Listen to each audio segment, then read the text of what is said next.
Hi, hello, my name is Joanne Webb, and today we're going to do a quick video on understanding linguistic components in early childhood education. So, the role of linguistics in early education is the scientific study of language and its structure. There's 5 components: phonology, morphology, syntax, semantics, and pragmatics. It's important for educators to understand the critical role that linguistics makes in literacy development and to be able to provide the proper support for each student. This will have an impact on reading, writing, and overall communication. So let's quickly break down these 5 components. Phonology in early literacy looks like learning the sounds, the patterns of language, discrimination of sound, being aware of rhymes, being able to hear and distinguish how many syllables are in a word. How that affects literacy is just their phonetic awareness, the letter-sound relationship, and the beginning of early reading skills. Moving on to morphology, which is the building blocks of words. This is knowing you could have fun and play a detective game with the children, but for you as the educator, it's good to know, have an idea of the base of language. That is, if it's Latin, if it's French origin, the history of the word. So that's where prefixes and suffixes come into play, what words become pronouns. How that affects literacy is vocabulary development, word recognition, and spelling patterns. And then we have syntax, which is the structure of a sentence. It's got a beginning, a middle, and an end. It starts with a capital letter. It ends with a period or question mark or exclamation mark. So this helps, this is all the rules that come together to make a sentence. The order of the words, the grammatical rules, the sentence patterns. The importance of this is reading comprehension. The child needs to know when the sentence begins and ends, when they're writing a sentence, how they put a sentence together, how they put their thoughts, and how they express themselves. This turns into the semantics, what it actually means. What does the word mean? What's the word relationship means? What are the context clues when you're reading about science, like animal habitat? When it talks about houses and mountains, that's where, maybe a billy goat might move. Part of that also incorporates some background knowledge.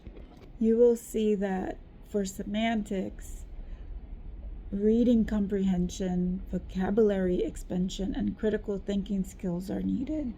Here the child is starting to put not just the word, the meaning of the word, but the meaning of the sentence in the paragraph, in the story, being able to put all these little parts together.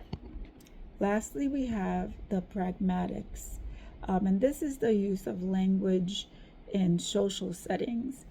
This is a part that plays out depending on the culture of the child, the exposure that they had in social settings, their home language, their background knowledge, their experiences. This helps them put things in context. Also being able to read social cues. This plays out for anybody who's let's say an English learner. What happens in the Spanish culture is not the same that happens in the Caribbean culture or in an Eastern European culture. So now when you're reading certain stories, certain little things might not make sense to everyone, and you'll need to be able to explain that to give some background stories for that. This is important not just for a typical learner, but it's very important for atypical learners, children with special needs, children with language issues. You'll need to be able to give them as many references to things that they know, cognates when you're teaching, so that they can make links and connections to what they're reading, to the words. So available strategies that teachers can use are interactive word walls, adding words as the children master the words or words they need to master, visual support such as pictures, videos, audiobooks. Use word families, words that are similar, cat, rat, fat, bat, semantic mapping, just being able to like string together things that are similar. Another way is to use games. Children love games. No matter the age, you could always use games such as structured language games, sound manipulation games, word building games. You could make it into a mystery. Let's find out where this word is from. Build it up in that capacity. And then, practicing social language skills are very important. And that happens when you pair up the children to work, like one that's strong in language with somebody who's not. They get to practice asking each other questions, having discussions, small group discussions, rotating partners. And the resources that help teachers be able to implement all of these are assessment tools like iReady or Dibbles. There's lots of online tools. And I think just as an educator, just like how I'm learning, you always going to need to be learning what is up to date when it comes to linguistics, to comprehension, to how to help different types of learners learn, to use their tools, their scientific skills to better understand language, better to improve their skills. It's not an easy task. So as an educator, I know I really looked forward to working with mentors, working with experts, planning with them, discussing how things go from their field, getting their perspective.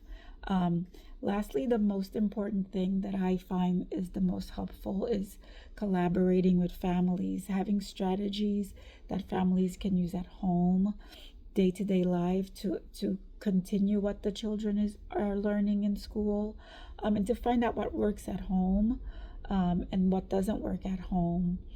Because you're all a team, you, the experts, the family, the children, and you want to be able to collaborate and work together to build the language skills so that you could build comprehension for reading, for writing in any academic level.